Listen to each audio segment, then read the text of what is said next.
Ok.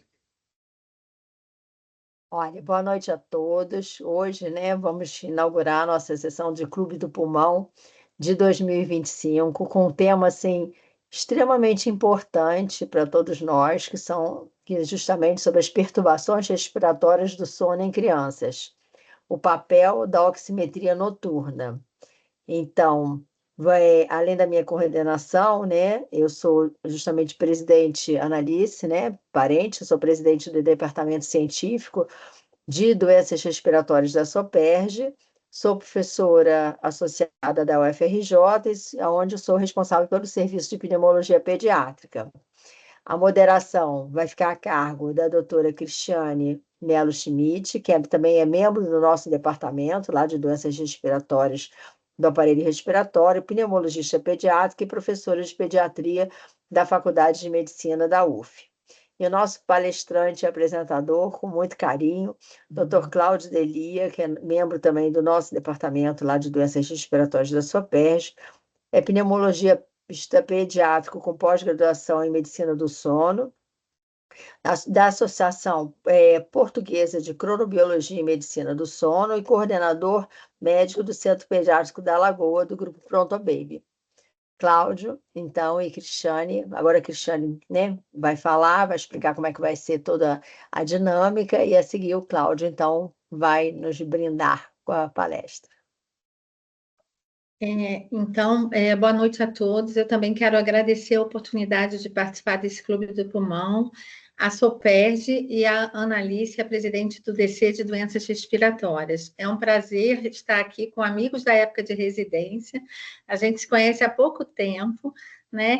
E hoje o Cláudio vai apresentar um tema muito relevante, tanto para o pediatra, para o pneumologista, para o alergista, neurologista e outras especialidades. Os distúrbios respiratórios do sono, eles acometem em torno de 20 a 30% das crianças em todas as faixas etárias. E a gente tem 7 tipos na classificação, e hoje o foco da discussão será os distúrbios respiratórios. A apneia obstrutiva do sono, ela pode afetar 1 a 5% das crianças, com pico de incidência de 2 a 8 anos. E na a gente tem dificuldade em confirmar o diagnóstico, uma vez que é difícil solicitar a polissonografia, tanto nos serviços públicos como privados, principalmente em menores de 5 anos.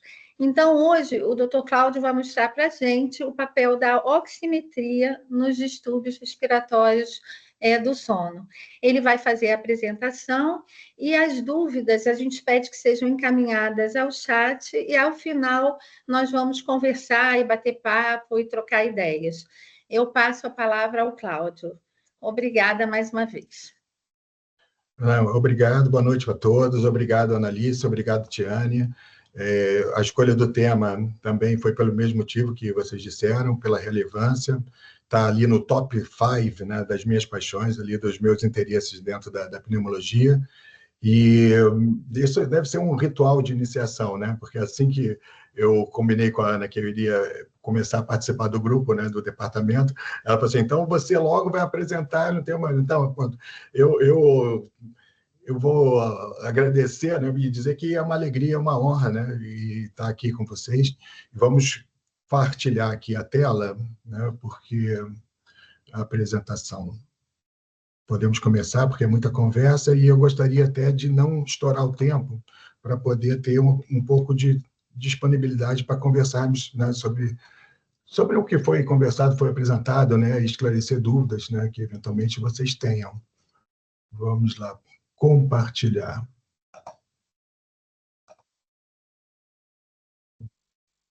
Então, tá. O caso, né, do Clube do Pulmão de hoje vai ser um caso de uma criança com perturbação respiratória do sono, né, e vamos falar um pouquinho, né, de como foi conduzido, qual foi a abordagem inicial desse caso.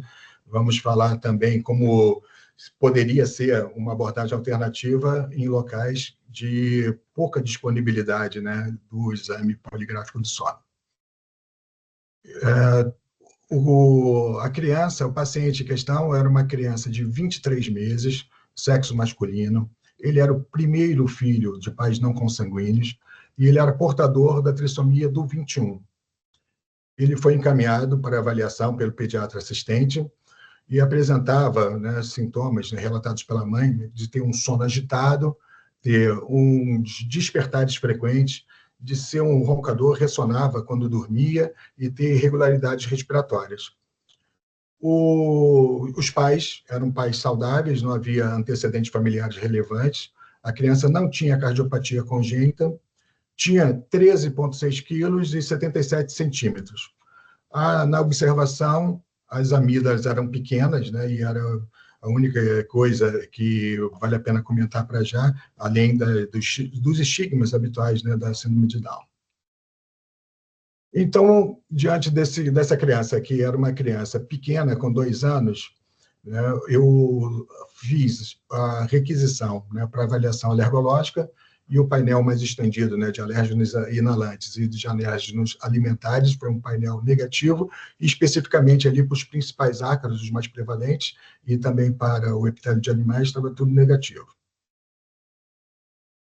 Eu emprestei o aparelho de oximetria, né, para registro noturno da oximetria. Esses aparelhos são aparelhos de mesa, né, temos que também emprestar o cabo com o sensor, né, e o fio para ser ligado à tomada, porque apesar de ele ter uma bateria, a bateria pode descarregar no meio da noite. E foi esse o registro, né, que depois de um período de sono de mais ou menos 6 horas e 36 minutos, a criança teve um índice de dessaturação, né, que isso é dado ali, o número de eventos de dessaturação de 3%, né, e por pelo menos 10 segundos, de 14,7%. Foram 31 eventos com saturações que foram abaixo de 90%, e o tempo total de saturações abaixo de 90% de 8,6 minutos. Eu posso dizer para vocês já, né, depois a gente vai falar um pouco mais sobre oximetria, que isso está claramente alterado, né? Vamos ver o que é o normal, mas tem um índice de oxigênio, de queda de oxigênio, que chamamos de OD, 3%, né? Que é o índice de dessaturação de oxigênio elevado, o tempo, né, total com saturações abaixo de 90 também elevado. E aqui, no registro gráfico, estamos com 5 clusters de dessaturação. Aqui a linha é 90, então aqui essas pontas indicam que a saturação foi abaixo de 90, muitas vezes, e até abaixo de 80, aqui uma ponta.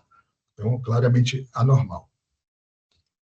Bom, como essa criança era uma criança que era acompanhada por um colega, né, eu depois entrei em contato com ele, pedi para que ele fizesse um contato com o otorrinolaringologista da confiança dele, porque eu disse que era bem importante que uma criança com uma oximetria alterada fosse submetida à adenotonsilectomia.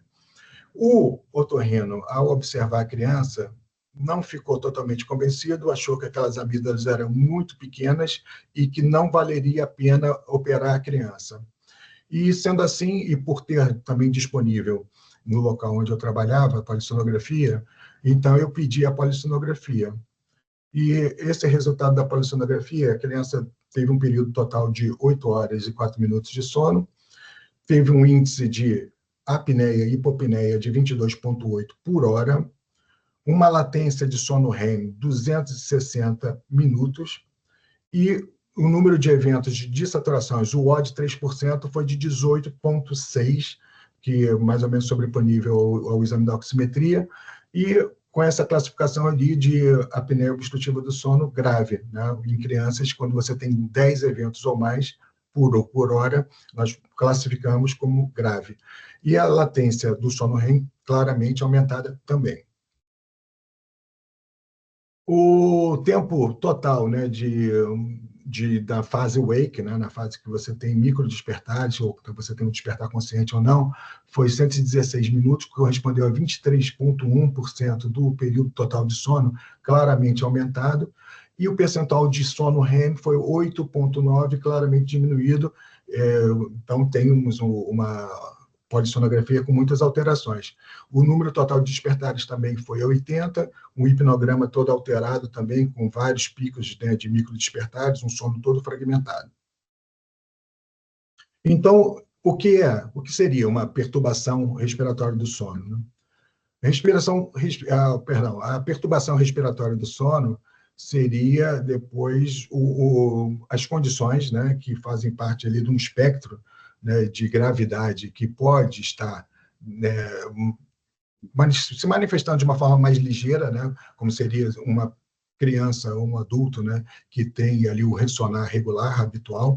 Então, não é normal a pessoa ter um ressonar diário, um ressonar acima de 3 vezes. A gente tem que ficar atento a esse ressonar, porque pode estar relacionado com uma condição que precisa de tratamento específico. E depois tem a síndrome da resistência das vias aéreas superiores, que são uma condição que a pessoa tem uma alteração do padrão respiratório, né, com um padrão de esforço, mas que não há repercussões gasométricas, não há desaturações, não há hipóxia. E depois, quando tem a avaliação feita, né, pela polissonografia, em crianças com mais do que um episódio, né, de apneia ou hipopneia, nós classificamos essa síndrome da apneia obstrutiva de ligeira, entre 5 e 9 seria moderada, e quando há mais de 10 episódios, a classificação é de uma síndrome da apneia obstrutiva do sono grave, que é o caso da criança que foi observado. E quando nós devemos suspeitar de perturbações respiratórias do sono? Aqui nessas duas colunas, na parte da esquerda, aqui onde eu estou aqui com seta, os sintomas que seriam noturnos, e aqui seriam os sintomas diurnos. Então, quando há ruídos, né, durante o sono, quando há irregularidades respiratórias, quando o sono é agitado, com despertares frequentes, quando há posições de dormir bizarras, uma sudorese que está em desacordo com a temperatura, um movimento paradoxal. A enurese, assim, na maioria das vezes, não está relacionada com perturbações respiratórias do sono, mas quando ela está num contexto também de alterações noturnas ou diurnas, né, que sugerem uma perturbação respiratória, pode ser que esteja mesmo sendo influenciada por isso, porque o sono fragmentado ele pode, pela ativação simpática, levar ao aumento da produção do hormônio do peptídeo natriurético atrial, e pode reduzir também, porque a produção do hormônio antidiurético e a liberação pela hipófise se dá sobretudo no sono de ondas lentas. Então, a desorganização do sono pode contribuir também na enurese primária. A respiração bucal, né, na criança, agora, quando em vigília, né, uma alteração do timbre da voz, uma rinorreia crônica, obstrução nasal, que podem estar relacionados com uma rinite, que também é uma causa frequente de perturbação respiratória do sono. A perturbação do comportamento, que é difícil de atribuir também a perturbação, que pode ser uma questão outra qualquer, uma questão mais individual, né? Mas uma criança agitada que tenha também sintomas respiratórios que estejam sugerindo a perturbação respiratória do sono, isso também deve melhorar com o tratamento. Muitas vezes essas crianças recebem o metilfenidato para tratamento de uma eventual hiperatividade, mas na realidade isso é um comportamento que pode estar relacionado com uma desorganização do sono. Baixo desempenho escolar, uma sonolência diurna, né? E lembrar que a sonolência diurna é um sintoma que os adultos têm bem mais do que crianças. As crianças, mesmo com uma fragmentação do sono, ou com uma redução do número de horas, normalmente não apresentam muita sonolência durante o dia. E qual poderia ser a abordagem, né, em relação às crianças que ressonam? Esse fluxograma aqui de abordagem, ele foi retirado ali de uma publicação da Sociedade Portuguesa de Pediatria. Eu gosto bastante, né, porque também em Portugal não há muita disponibilidade, né, para o estudo poligráfico, e eles dizem assim, quando a criança tem mais do que 3 vezes por semana, né, roncos noturnos, isso deve ser investigado, né? Se houver fatores de agravamento, quais seriam esses fatores de agravamento? Uma rinite alérgica, uma obesidade, um refluxo gastroesofágico, né, um tabagismo passivo, isso poderia ser tratado, né? Com clínica associada, né, dentro daquelas 2 colunas que eu apresentei, né, você vê ali interrupções do sono, apneias, posturas bizarras, sudorese, esforço respiratório. Com essa clínica associada, vamos olhar, tem hipertrofia das amígdalas e da adenoide? Sim. Pedimos para o otorrino fazer a adenotoncelectomia e depois essa criança é reavaliada. Se não melhorou, né, se continua com sintomas, deve ser feito o exame poligráfico, a polissonografia. Se melhorou, mantemos a vigilância.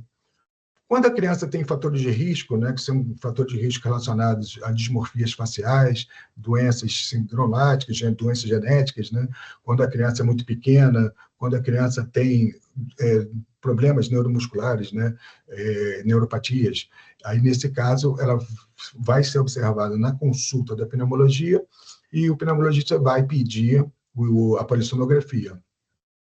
Se essa polissonografia for alterada, se tiver hipertrofia das amígdalas e da adenoide, vai ser operada e depois vai ser reavaliada, e pode ser reavaliada com outra polissonografia, o que é difícil porque é um exame muito complicado de se fazer em crianças, ou pela oximetria.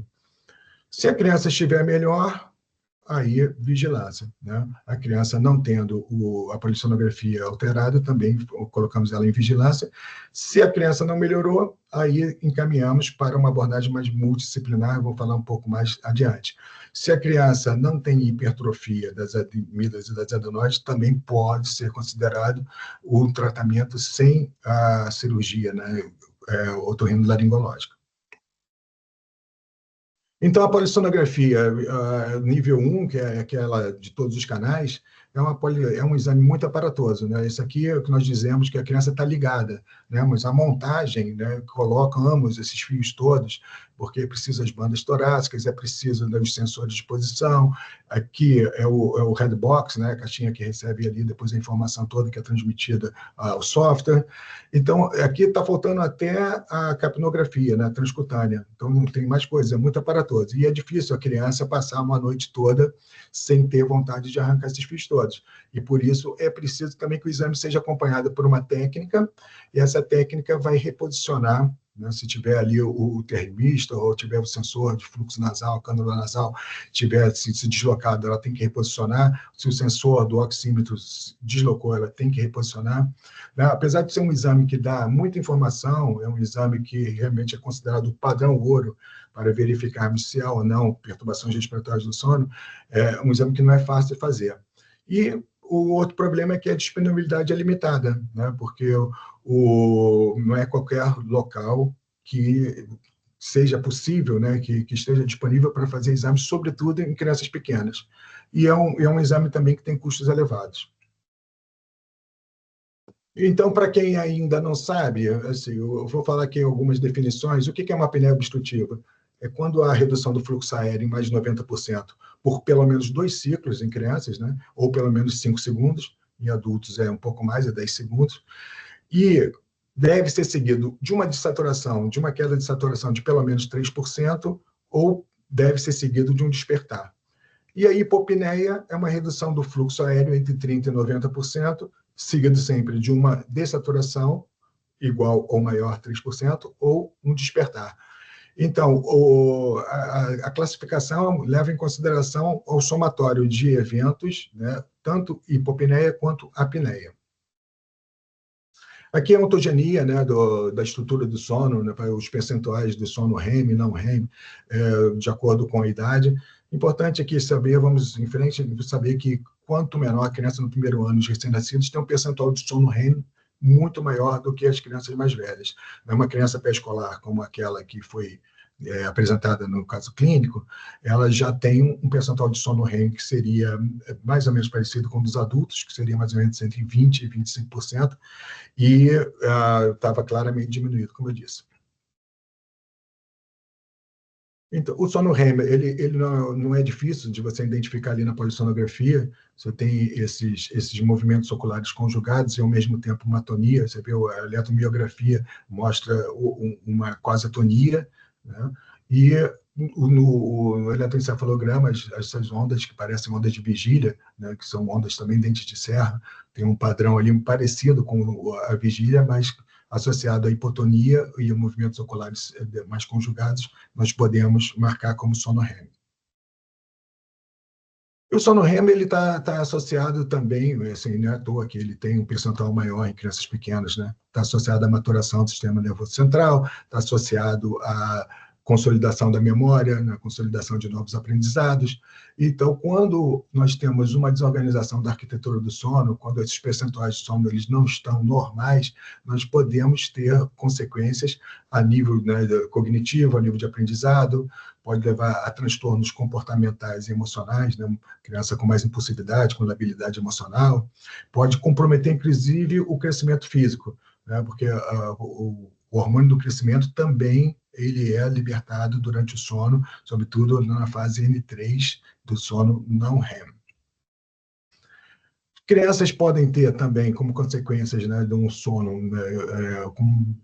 desorganizado, pode ter problemas cardiometabólicos, insulina, resistência periférica à insulina, hipertensão arterial, maior vulnerabilidade a infecções, então várias alterações a nível imunológico podem estar associadas daí também a perturbações do sono, e distúrbios no neurodesenvolvimento, né? Assim, pode agravar, né, manifestações de transtorno do espectro autista e também pode agravar uma epilepsia.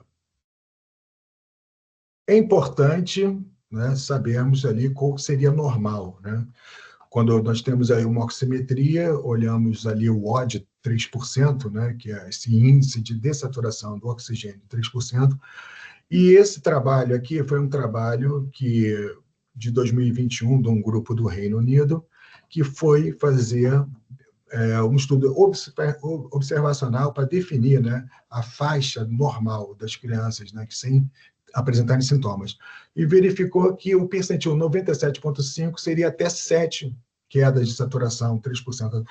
7 por hora, quer dizer, até antes dessa publicação, era considerado elevado. A maioria dos estudos mostravam ali que era um ponto de corte um pouco menor. Mas esse tem sido agora o ponto de corte que estamos utilizando a partir desse trabalho. Foi um trabalho ali com um desenho bem adequado. Então, com menos de 7, nós não podemos garantir com a oximetria que, de fato, a criança tenha perturbações respiratórias, apneia obstrutiva do sono. E esse McGill, o sistema, né, de pontuação, né, da oximetria de McGill, ele leva em consideração mais a profundidade da queda das saturações e o número, né, dessas quedas. Você vê que é só a partir de 90, as outras quedas de saturações, sim, por exemplo, se a criança estava saturando, que era a saturação basal dela 96, e caiu para 92, teve uma queda de 4%, mas isso não é levado em conta aqui nesse sistema, porque, de fato, a carga hipóxica, que eu já vou falar do que se trata, ela é maior quando as saturações são mais profundas. E se a criança tem até 3 quedas de saturação, né, 3%, abaixo de 90, até 3 é considerado normal e inconclusivo.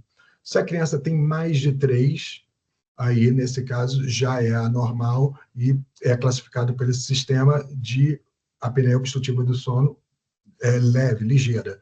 Quando tem mais de 3 quedas de saturação abaixo de 85, é considerado moderado, e se houver mais do que 3 quedas de saturação abaixo de 80, é considerado grave. Esse estudo, né, ele propôs também que seria útil essa classificação para organizar filas, né, de crianças num serviço de otorrinolaringologia para recomendar se essas crianças deveriam ser submetidas à correção, quer dizer, a correção cirúrgica, né, da perturbação respiratória, a retirada cirúrgica das amígdalas e das adenoides urgentemente, ou se poderia aguardar um pouco, ou se não haveria pressa nenhuma para a resolução cirúrgica. Então, para isso que foi elaborado, né, aqui pelo esse autor, em 2004 ele publicou, e é um sistema de pontuação que é muito utilizado. Esse estudo aqui é de 2024, né, é um estudo italiano que fez uma meta-análise para verificar a sensibilidade e especificidade da oximetria noturna em crianças que foram submetidas também à polissonografia. E eles verificaram que, ali agrupando vários estudos, né, que quanto maior for a gravidade, né, da apneia obstrutiva, maior a sensibilidade. A especificidade também, mas assim, chama mais atenção a melhoria de sensibilidade. Significa que crianças, quando têm uma apneia obstrutiva do sono, o exame não é muito sensível, significa que tem muitos falsos negativos. Você pode não ter alterações, né, identificadas através da oximetria, mas a criança pode ter uma síndrome da apneia obstrutiva do sono ligeira. Então, assim, ela é muito bom para identificar os casos graves, né? Mas pode deixar passar um pouco quando é uma condição mais ligeira. Na dúvida, e tendo uma clínica associada, né, altamente sugestiva, evidentemente, você, após a oximetria, tem que complementar com a polissonografia. Eu incluí esse estudo aqui, que é um estudo de Singapura, porque ele foi publicado este ano e não estava incluído nessa meta-análise, mas o que ele verificou foi exatamente a mesma coisa que na meta-análise, né? Foi em crianças que ressonam, né, com suspeita de apneia obstrutiva, fizeram a polissonografia e, fazendo ali o ponto de corte de acordo, né, com a gravidade da apneia obstrutiva verificada na polissonografia, eles viram que a sensibilidade e a especificidade melhoravam bastante na medida que a criança apresentava sintomas mais graves. Então, eles concluíram, né, os autores desse estudo, concluíram que a oximetria noturna é uma boa ferramenta, né, de rastreio, sobretudo em casos de apneia obstrutiva moderada e grave. E quanto maior a gravidade, melhor o desempenho do exame. Então, nós falamos ali das consequências do sono desorganizado, né, da alteração da arquitetura do sono. E o que está por trás dessa desorganização? É a hipóxia, né? Hipóxia intermitente. Então, evidentemente, essa hipóxia interfere nas fases do sono, né? Vai fazer a redução do sono profundo, vai aumentar os despertares, vai ter alterações na duração, né, do sono REM. Eu falei também da latência do sono REM, é o tempo que demora para que seja registrada a primeira fase do sono REM, né, durante a noite. Então, evidentemente, aqueles 200 e tantos minutos é um período muito grande, porque a criança não conseguia entrar no sono REM. Ela tinha despertares, voltava ali para uma fase de sono N1, né, e o sono REM seria o final do ciclo, né? Você ciclando, nós temos 4 a 6 ciclos de sono, e a fase do sono REM seria aquela fase final de cada ciclo, que vai se repetindo ao longo da noite, e a duração do sono REM ele aumenta na medida que nós vamos nos aproximando do dia, né? Então, eu não mostrei aqui um hipnograma normal, mas é basicamente isso. Então, essas alterações da arquitetura do sono, elas estão relacionadas à hipóxia intermitente. E não só, né? Porque a hipóxia também pode levar à ativação autonômica, pode, né, via o fator induzível de hipóxia, o alfa-1, fazer uma inflamação sistêmica, pode levar a hipertensão arterial, arritmia, aterosclerose, e acreditem que isso não é só na vida adulta, não é consequência só a longo prazo. Assim, a criança já, né, numa idade escolar, na adolescência, pode já apresentar essas alterações que as pessoas acreditam que só os adultos podem ter quando tem um sono desorganizado ou que tem essa hipóxia intermitente. Então, antes, a hipertensão, que era uma hipertensão só noturna pela ativação simpática, ela pode se manifestar também durante o dia, já na idade escolar, já pode ter alterações, né, do endotélio vascular. A criança, na fase de adolescente, pode ter resistência periférica à insulina, inflamação vascular. Então, isso são situações que podem começar a se manifestar ainda, né, na idade pediátrica, apesar de que a fatura maior vem mesmo na vida adulta. Então, já adiantei um pouco da carga hipóxica, né, porque verificaram que essa carga hipóxica, que leva em conta a profundidade da queda de saturação e a duração, né, é muito mais preditivo para o risco cardiovascular do que propriamente o índice de apneia e hipopneia e também o OD 3%. Por quê? Porque o índice de apneia e hipopneia, ele não leva em consideração depois o delta de saturação que caiu, né? Então, como eu disse, você pode ter uma desaturação que a criança estava ali saturando 98 e vai a 94, isso não é tão relevante quanto uma criança que vai ter uma desaturação que vai até 80. Né? Então, essa profundidade, esse delta, né, de queda de saturação em relação ao basal, e a duração é muito mais importante, isso nós chamamos de carga hipóxica. Isso não é calculado pelos esses oxímetros que utilizamos atualmente, mas vai ser incorporado num futuro próximo, porque nós estamos dando uma importância muito grande agora para esse parâmetro, e o cálculo dos softwares específicos, né, dessa carga hipóxica, eles vão fazer o cálculo da área, né, a área sob a desaturação. Então, o somatório de todas essas áreas, né, que está aqui em rosinha, dividido pelo número de horas de sono, vai dar um valor que vai corresponder à carga hipóxica. E agora, não são muitos, mas já vamos tendo também publicações em crianças, né, sobre a carga hipóxica, né, como causa de morbidade cardiovascular.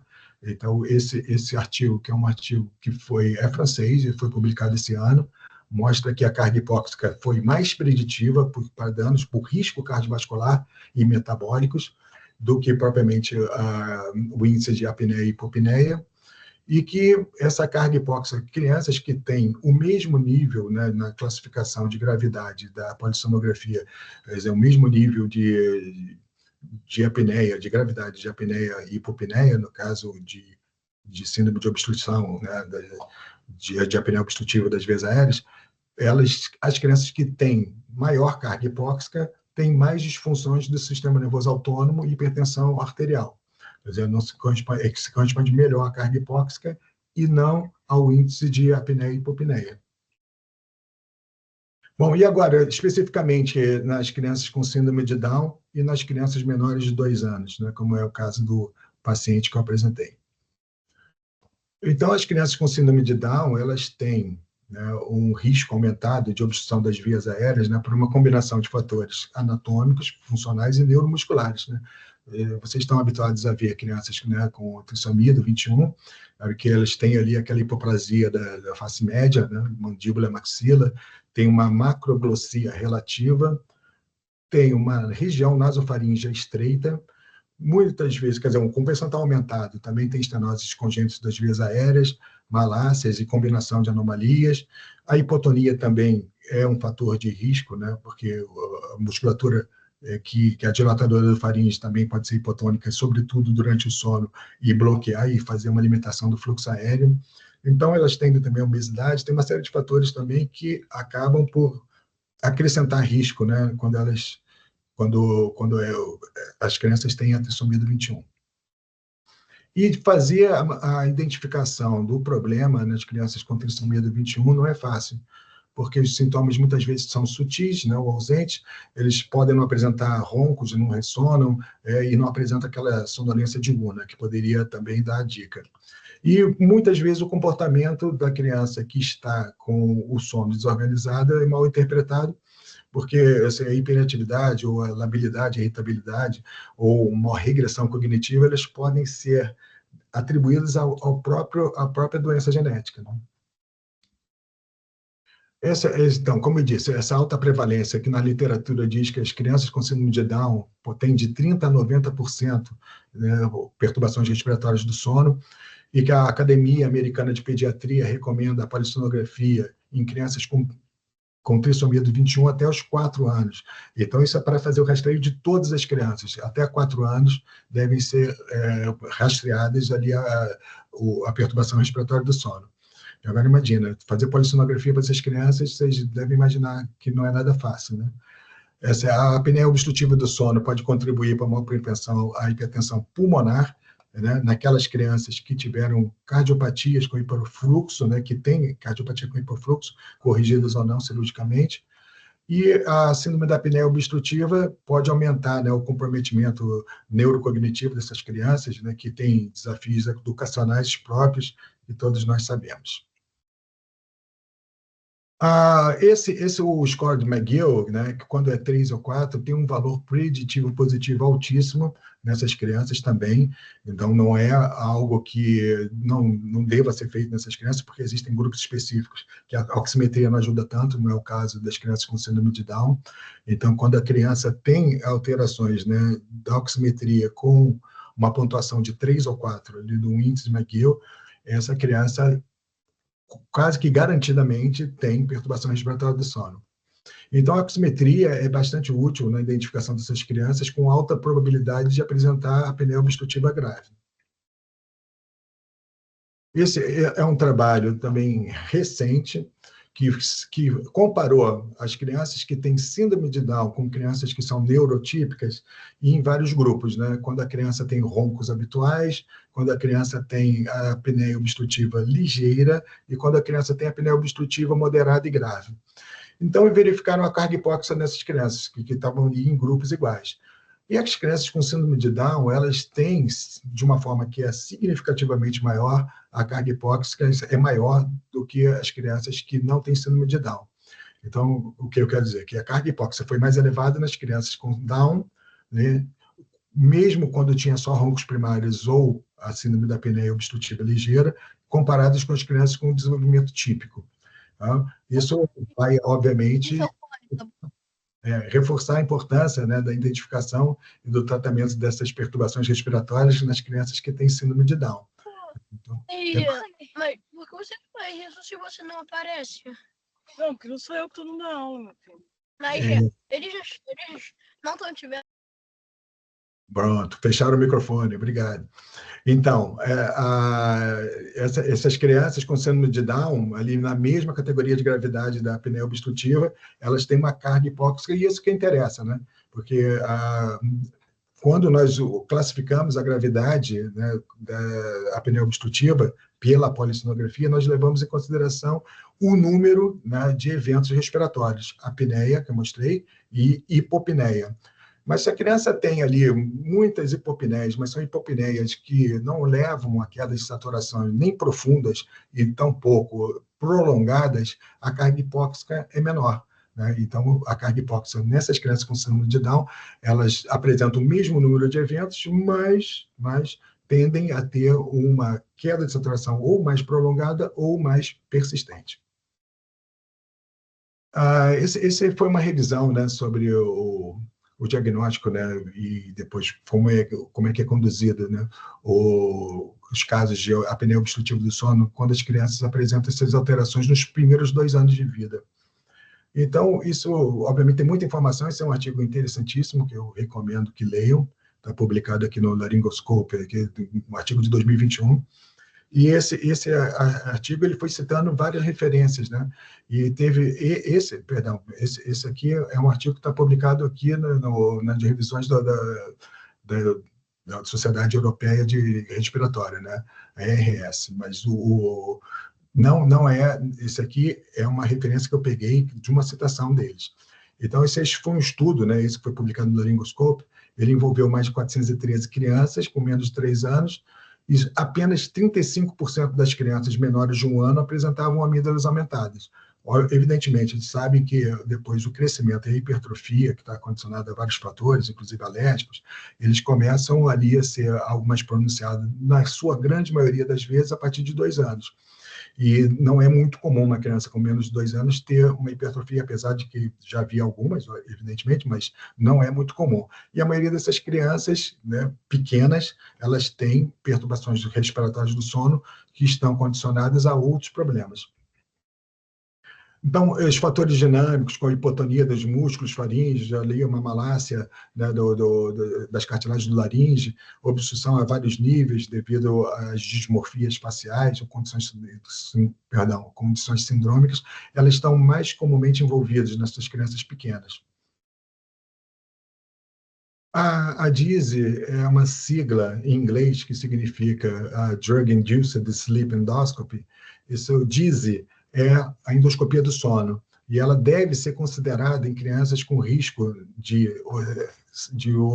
apneia obstrutiva do sono persistente, e aquelas que também têm, pela polissonografia, uma classificação de ter apneia grave. Quando as amígdalas são pequenas, crianças que são sindrômicas, na síndrome de Down, anomalias craniofaciais ou perturbações neuromusculares. Porque essa endoscopia é um exame que dá bastante informação sobre outros pontos ao longo das vias aéreas que podem estar bloqueando o fluxo aéreo, né, e, obviamente, agravando. Porque tem que ser induzida por drogas, porque ela é feita em qualquer hora, evidentemente, e se a criança não tiver aqui com uma medicação que, ao mesmo tempo, simule o sono, né, deixe ela sedada, ela também não vai depois permitir que o endoscópio passe e que seja possível fazer o exame com muita facilidade. Então, normalmente pode-se usar ali o Propofol, né, o Precedex, e a criança sedada, depois é examinada endoscopicamente, e pode-se ver ali o tecido da adenoide, pode-se ver o colabamento parcial do hipofaringe, né, da parede do faringe, pode-se ver as amígdalas linguais, né, projetando a epiglote contra a parede posterior do faringe, aqui uma epiglote com formato em ômega, que muitas vezes está associada ali ao prolapso das aritenoides, e o que acontece na laringomalácia. Aqui a glossopitose. Esse exame aqui que foi feito há 2 semanas atrás, né? Uma criança que também tinha ruídos, né, durante o sono. Então, essa criança ali, depois tem as aritenoides projetando para dentro da fenda glótica, né, a epiglote em ômega, é aquela laringomalácia clássica, né? Então, essas crianças, apesar, né, delas em agitação, o ruído ser maior, né, tem alguns casos que durante o sono também tem a laringomalácia induzida pelo sono e podem ter sintomatologia, sobretudo durante o período de sono. Então, essas crianças, né, crianças com síndrome de Down, né, daquele grupo que foi sugerido que existe uma probabilidade maior, né, de não ter o problema relacionado com o crescimento, com a hipertrofia das amígdalas e adenoides, eu poderia sugerir aqui uma modificação daquele fluxograma da Sociedade Portuguesa, e eu diria que até também poderia facilitar, né, num dos locais onde a polissonografia não é muito disponível. Então, essas crianças que são sindrômicas, né, que estão na consulta do pneumologista, nós poderíamos perfeitamente pedir a oximetria, né, antes de considerarmos a polissonografia. Se a criança tiver uma classificação de McGill 3 e 4, né, por ela ser muito preditiva ali ou tiver um valor preditivo positivo altíssimo, né, de apneia obstrutiva, nós poderíamos dispensar a polissonografia e verificar ali se a criança, né, é uma criança que tem uma hipertrofia das amígdalas e adenoide. Iríamos pedir para o otorrinolaringologista, né, fazer a avaliação e, eventualmente, fazer a retirada, ou pedir para que fosse feito o tratamento, né, com avanço mandibular, ou uma expansão maxilar, tratamento dietético nas crianças que estão com sobrepeso, a VNI, a ventilação não invasiva, se por acaso for identificado que a questão é uma questão que não se relaciona com o aumento das amígdalas e das adenoides. Agora, uma vez operadas, essas crianças precisam, né, depois de serem reavaliadas também, 3 meses depois, fazer novamente a avaliação pela oximetria. E se não houver melhoria, aí seria importante fazer a endoscopia do sono. A endoscopia do sono, evidentemente, pode ser feita antes, né? Porque até para decidirmos aqui, eu poderia colocar também a endoscopia do sono aqui, se a criança não tem uma hipertrofia das amígdalas e adenoide, porque é importante até para depois encaminharmos qual vai ser o tratamento que vai, provavelmente, né, favorecer melhor o paciente.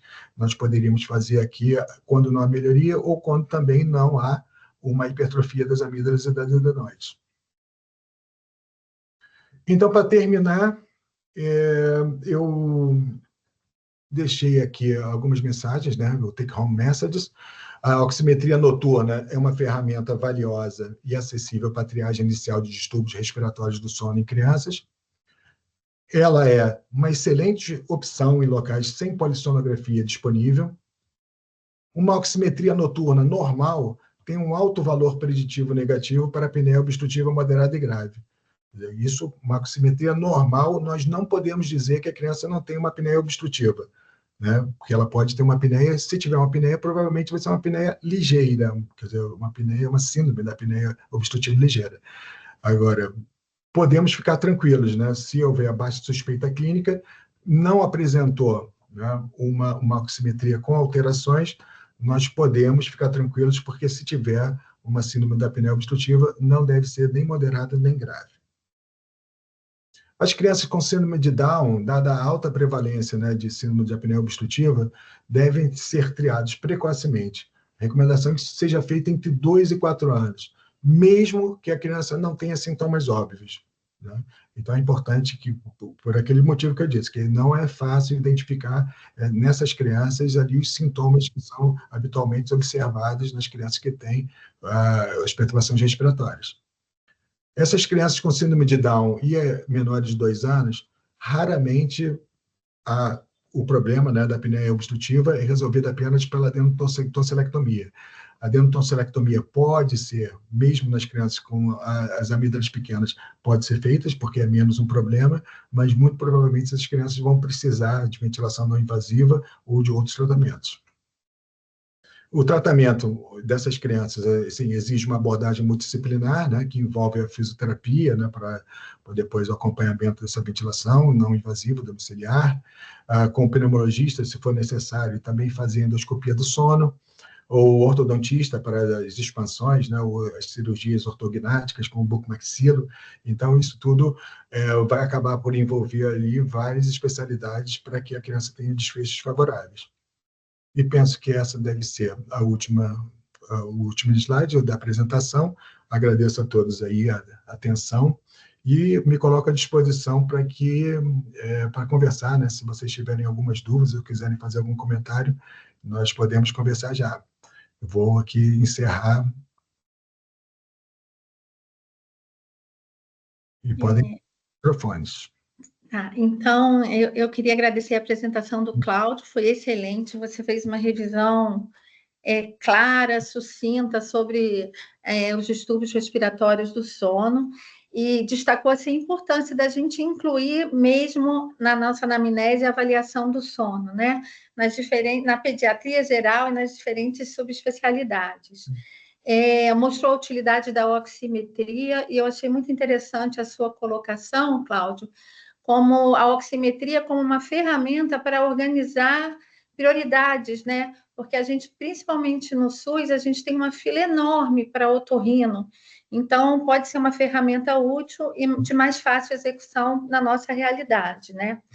E mostrou muito claro, né, a consequência de uma qualidade baixa do sono, levando a alterações que podem chegar lá na vida adulta, prejudicando a qualidade de vida desse paciente, né? Como a hipertensão arterial, a obesidade, etc. e tal, né?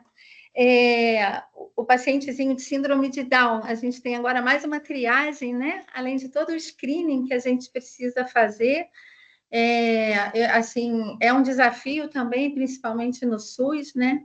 E, enfim, é da gente pensar em coisas para melhorar o nosso atendimento. E aí, agora eu queria abrir a perguntas. Nós estamos, assim, 29 pessoas na sala. Eu acho que poderia levantar a mão. O que vocês acham? A pessoa abre a câmera e fala. A gente tem ainda um tempo razoável. Muito obrigada, Cláudio. Estou à disposição aí, então, para os colegas que quiserem fazer qualquer pergunta. Eu levantei minha mão, Cristiane. Fátima. Fátima. Oi, Fátima, doutora Fátima. Depois a doutora Selma. Então, é coisa rápida. Eu, o Clêmux e a Fernanda estamos aqui assistindo. Muito boa apresentação, nem precisa falar, né? Foi ótimo. Um assunto que para nós é um pouco árido, né? Não é uma coisa fácil, eu acho.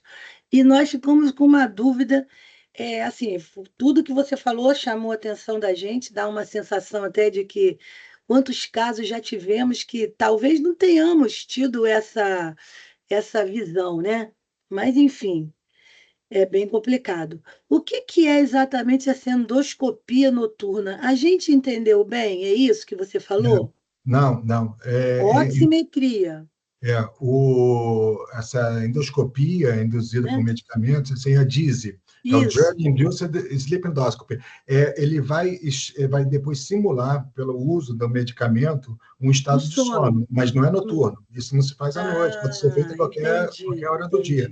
Porque se você faz a medicação, você faz um Precedex, a criança está ali num estado de sedação, né, que simula o sono. A gente não pode fazer uma anestesia, evidentemente, porque aí a gente perderia a avaliação da dinâmica das vias aéreas. e depois é passado o aparelho, o endoscópio flexível, para verificar qual seria o nível, o ponto. Normalmente você tem mais de um, né? Você pode ter os estreitamentos a nível das fossas nasais e, ao mesmo tempo, ter um colabamento dinâmico ali da parede do faringe, né? Você pode ter depois aquela flacidez, né? E com aquelas distorções das cartilagens supraglóticas. Tem várias alterações que você consegue identificar com o exame. E esse exame ele é mais útil justamente nessas crianças que são pequenas, né? Ou crianças que são que você não identifica exatamente por que a criança está tendo essa redução de fluxo durante o período noturno. Parabéns, Nelly, muito bom. Muito bem, Max. A plateia está maior do que 29, tá? Estamos aqui. Um grande abraço, Clemax. Você Tá também, bom. tudo de bom. Perfeito, a gente entendeu. Obrigada. A próxima é a Selma.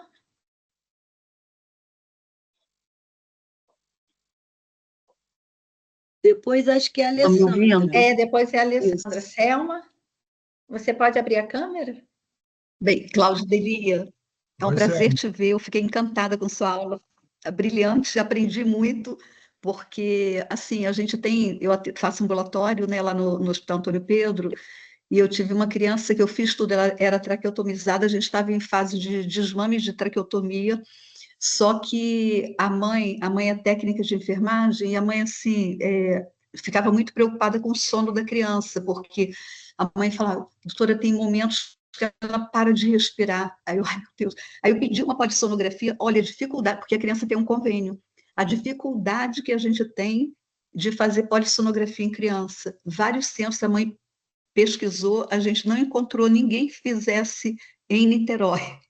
As duas clínicas que a gente fez, primeiro porque a criança... menores de 5 anos, Primeiro porque a criança era pequena. né? Primeiro que a criança era pequena, e segundo que a criança tinha traqueotomia. Aí as pessoas ficam assim, mas ela já está, né? A gente já consegue, está em fase de decanulação. Enfim, então, minha pergunta, olha só, a aula foi brilhante, eu aprendi muito, tá? Obrigado, Selma. Parabéns.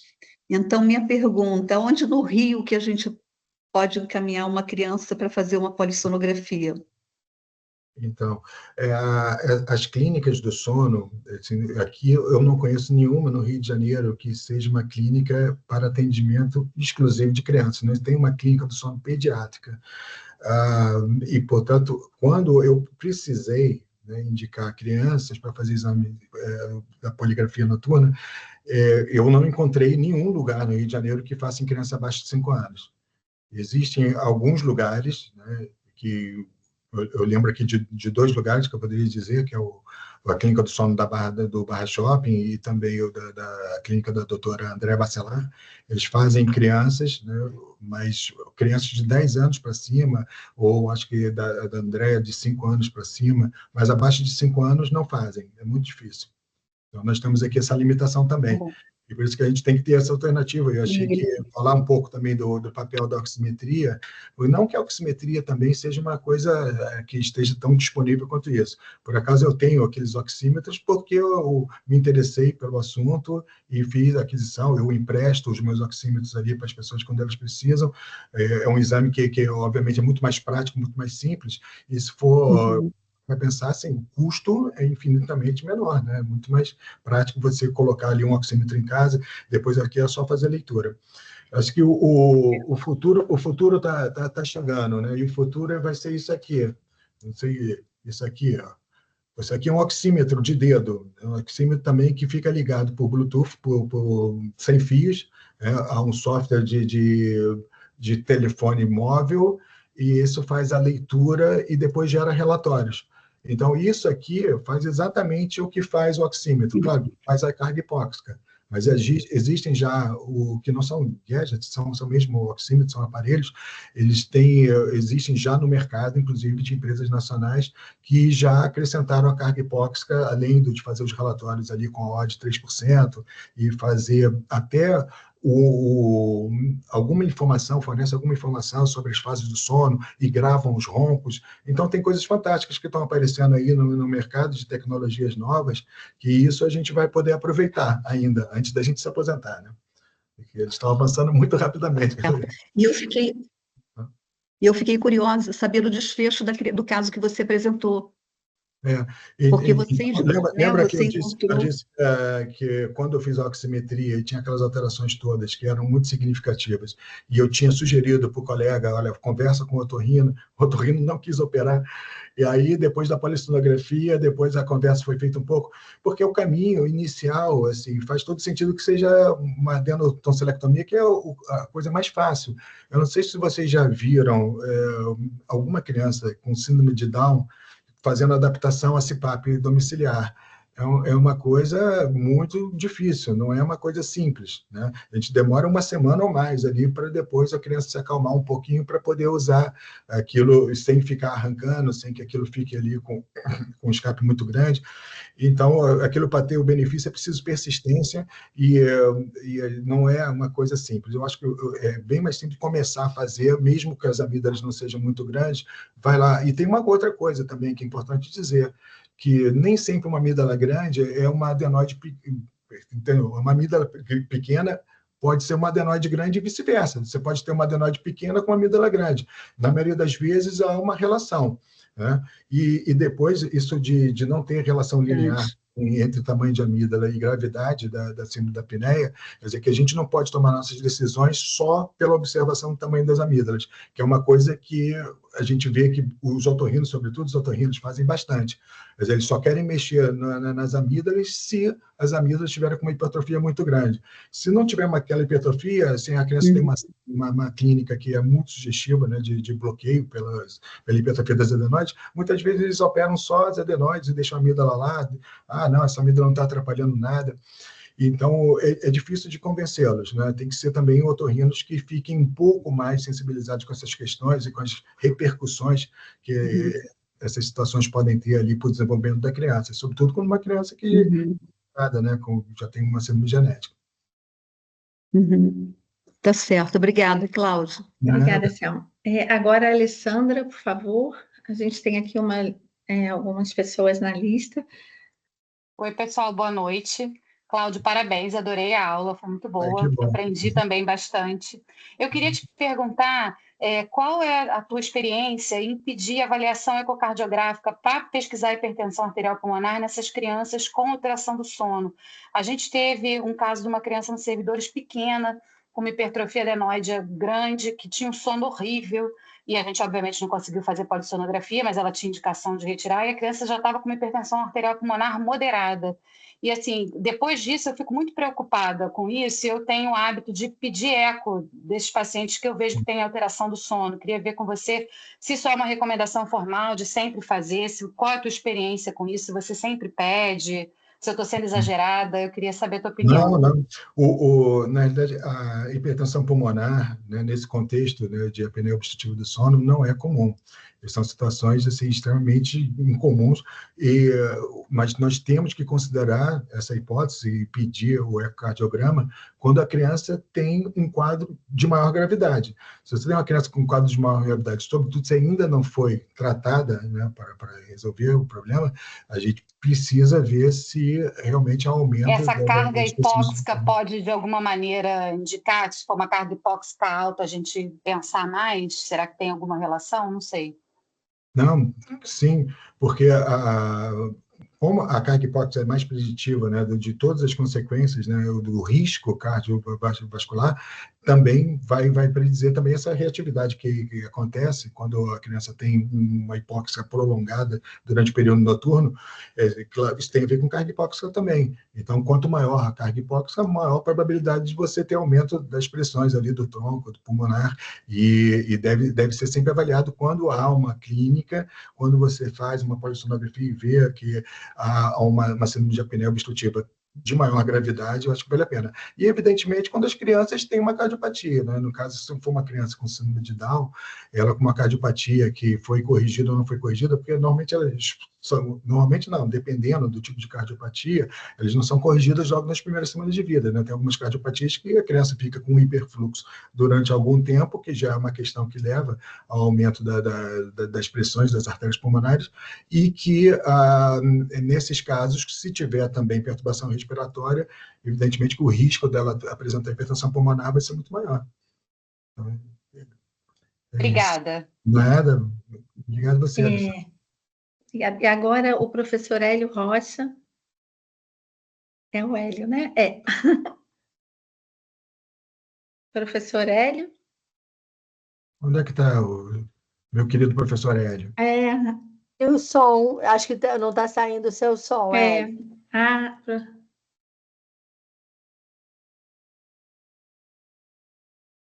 professor Hélio? Tem que Não, desmutar o microfone, Hélio. é o som.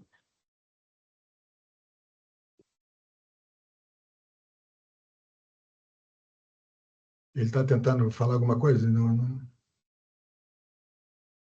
Tá, mas a gente não está conseguindo escutar. Se- Ah, é- que pena. É. Professor Hélio Rocha? Diego, será que você consegue auxiliar? Então, não tá, o microfone está ligado, eu estou vendo aqui. Ih,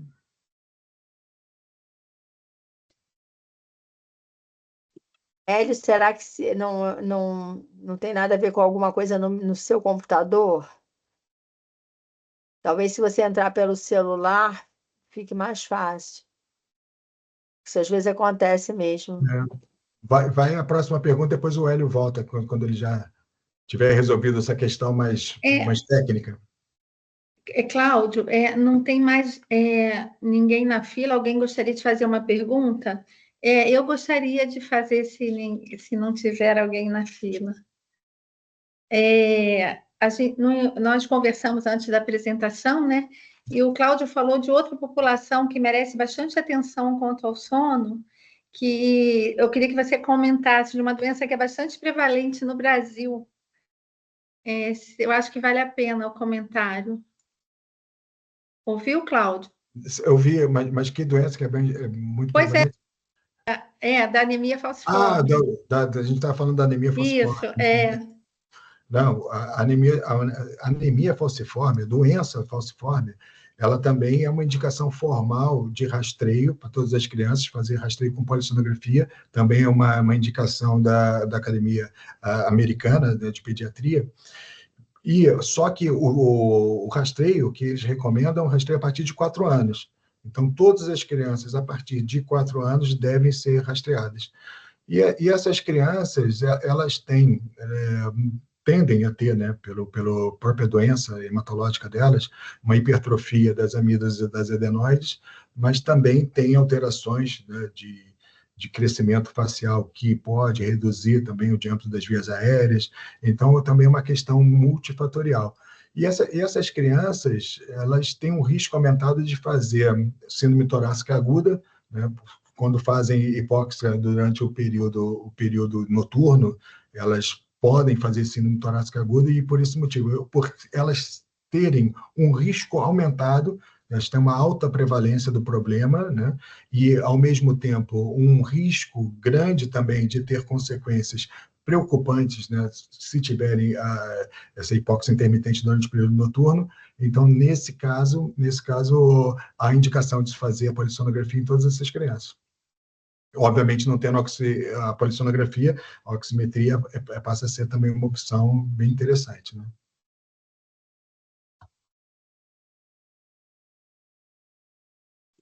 Antes do Hélio, eu não sei se o Hélio vai conseguir falar, mas ele escreveu no chat, mas pode falar. ele escreveu, então você não quer ler o que ele escreveu? Pode. Que ele não está conseguindo resolver e que gostaria muito de nos ver. Enfim, que pena.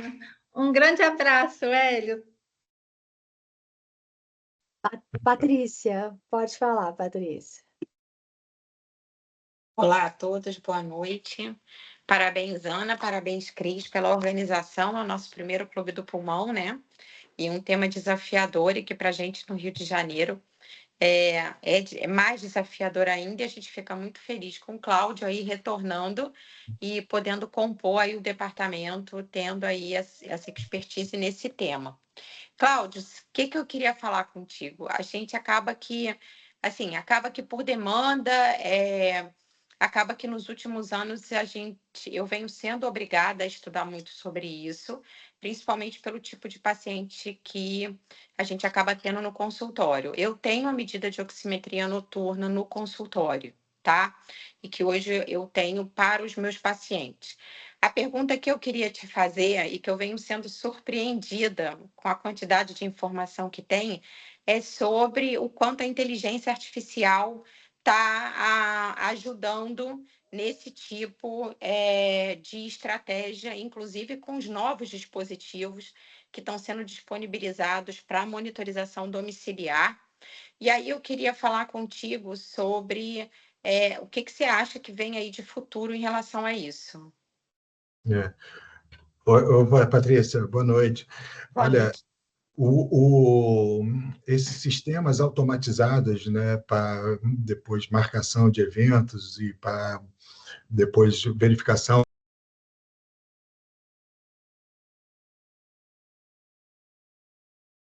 Cláudio mutou seu microfone por algum motivo.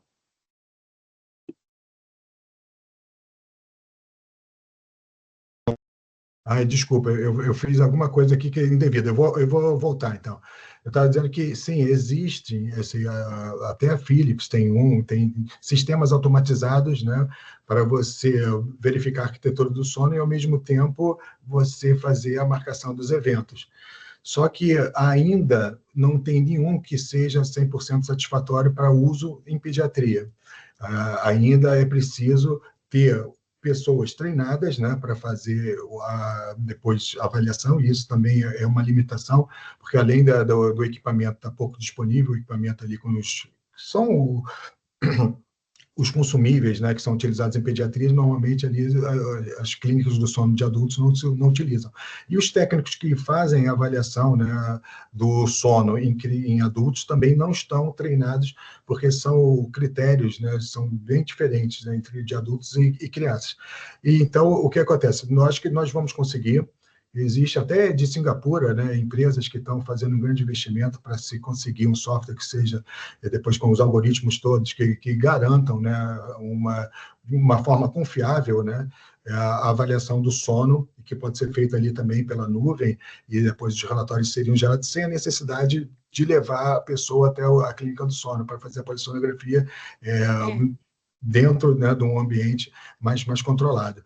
Então, isso eu acho que vai ser o futuro, né? No futuro próximo, nós vamos conseguir fazer com que essas pessoas tenham um estudo, né, do sono em casa, né, e com as informações chegando todas ali através da inteligência artificial, como você disse, através de sistemas automatizados.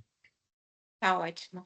Eu fiquei bastante impressionado quanto que o Reino Unido, em termos de doenças respiratórias e doenças respiratórias pediátricas de uma forma geral, o quanto eles vêm investindo nessa coisa da inteligência artificial e automação de resultados.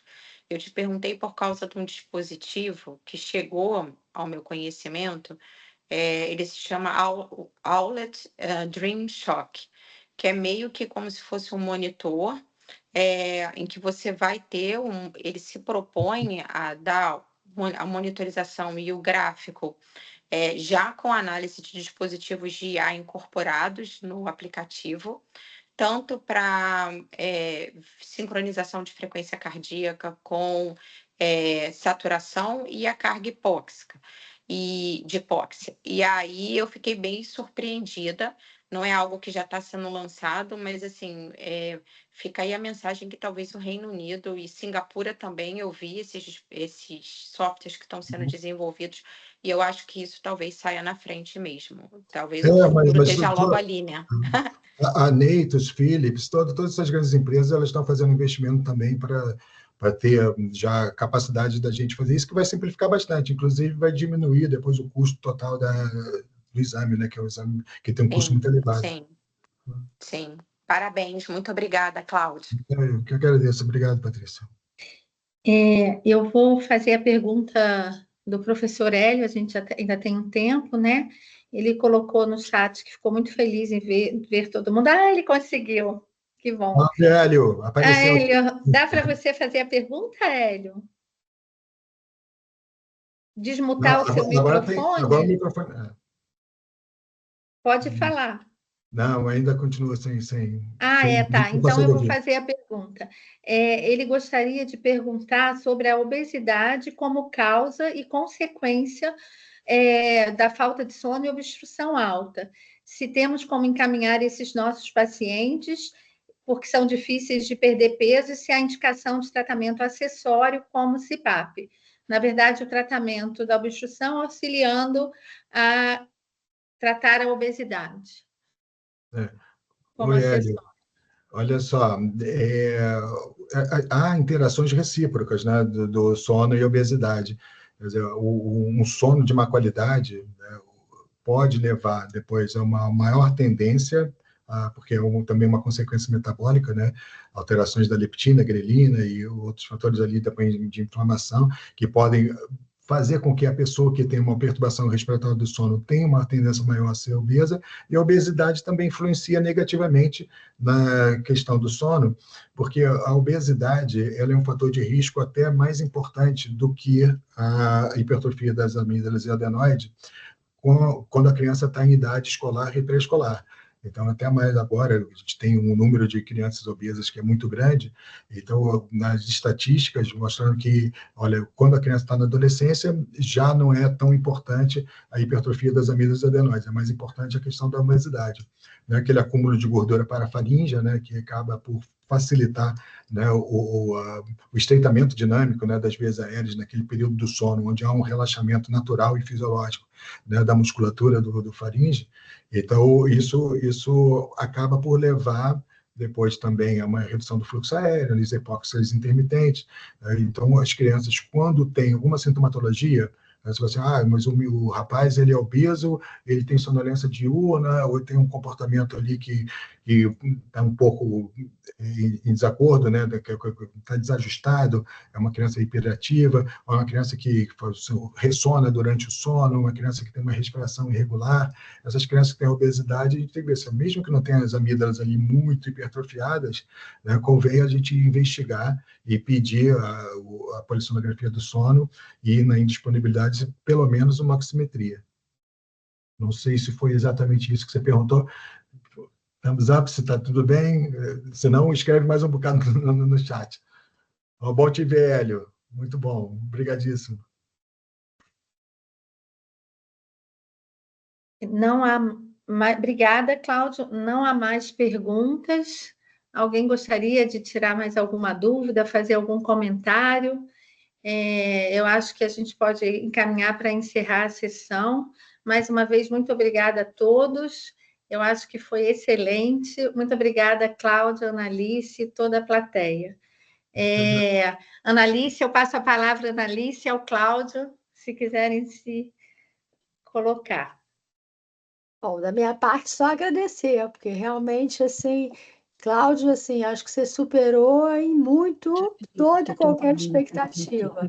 E eu acho que a gente, assim, você realmente chamou atenção para a importância do sono e de como a gente tem que realmente estar atento, e eu acho que perpassa uma série de patologias realmente da infância e da adolescência, né?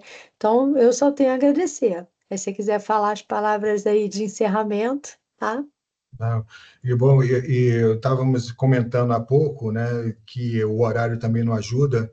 É um horário que normalmente as pessoas estão voltando do trabalho, estão organizando também as coisas, tem crianças pequenas, tem almoço, tem um jantar para preparar, tem uma série de coisas, mas eu acho que essa aula vai ficar gravada, e também não é fácil das pessoas, se tiverem ali o interesse de fazer alguma coisa no âmbito do sono, né, tiverem interesse ali depois não só de investigação, mas se quiserem partilhar também dificuldades que estão, né, eventualmente tendo com crianças, com essas crianças, né, nos seus consultórios ou então nos ambulatórios dos seus hospitais, eu vou estar sempre à disposição, que é uma coisa, como eu disse, está ali no top 5 dos meus interesses. É um tema que eu gosto muito e que vai ser um prazer enorme ali partilhar um pouco do conhecimento com todo mundo que queira, né? Obrigada. Muitíssimo obrigada. E muitos parabéns no chat. E agora... Beijos e abraços a todos. Uma boa noite, viu? Obrigada. Boa noite. Tchau, boa noite.